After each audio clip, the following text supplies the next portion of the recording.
Hello everyone, my name is Chantel, and welcome to another Riviera PRO video. When it comes to debugging a design, you may want to change some values or lines of the design's code, or even make some edits to how your test bench works. You can always edit the code, run the simulation, try to see the changes, and repeat the whole process. But using the waveform viewer can make this whole process more effective by taking a snapshot of your waveform view and comparing snapshots to each other. This is known as comparing datasets, and it's very useful in pinpointing the exact changes in the simulation results after making changes to the design or test bench.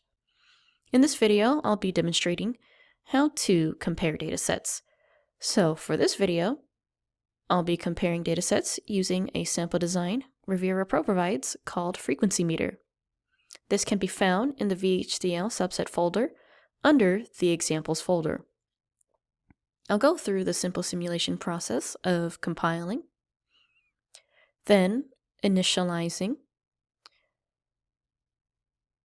Now I'll switch to the debug perspective, and I'll add my signals to the waveform. I'll just be adding the signals from testbench, and then I'll click on Run. Now what I'll do is I'm going to go to Waveform in the main bar, and then click on Save Waveform Snapshot. I'll label this dataset as Original, and click OK to save. Now I'll end the simulation, go back to default perspective, and now I'm going to change my test bench parameters. Inside of the stimulus vector file, I'll be changing the length of time for each stimulus line from 50 nanoseconds to 55 nanoseconds. Now I'll save my changes, compile again, initialize simulation again, switch to debug, and add the same signals onto the waveform. And I'll click on Run once more.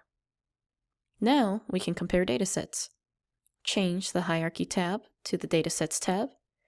Once there, right-click on the space inside, and then click on Add. We'll add the Sim Original Dataset into here. Now we can compare by right-clicking on the space again, and clicking Compare. This dialog box should pop up, and now we'll adjust our settings. Here, you can set the reference dataset and the compared dataset. In this section, you can specify how much of the simulation time you want to compare. The time range may auto-adjust based on the reference dataset simulation time.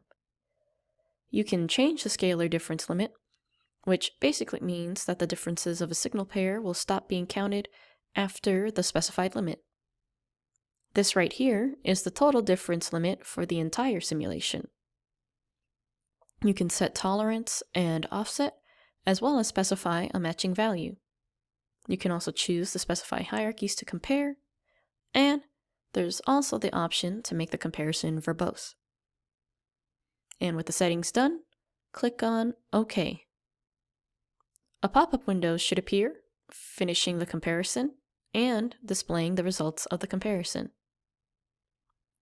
With the comparison done, I'm going to switch to Document Perspective to get a fuller view of the result.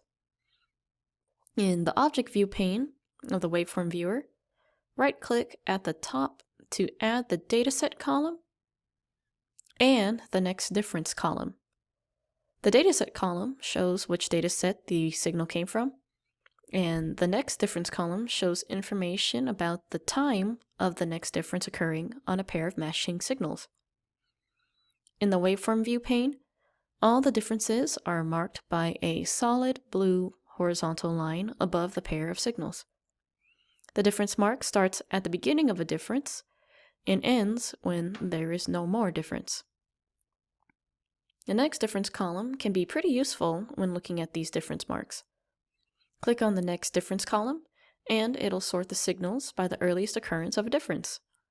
This is effective in showing how the first difference propagates onto the rest of the signals and affects the overall results.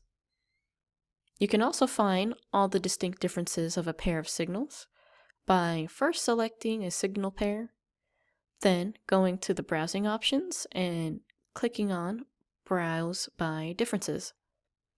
Then just zoom in to see all the differences more clearly. And that's about it for comparing datasets. By taking snapshots of your simulation waveform, you can compare different results to better understand how the changes to the design's code or test bench impacts your overall design and design choices. When using this tool, you won't have to worry about manually keeping track of how your simulation results have changed. Hope this helps you all, and thanks for watching.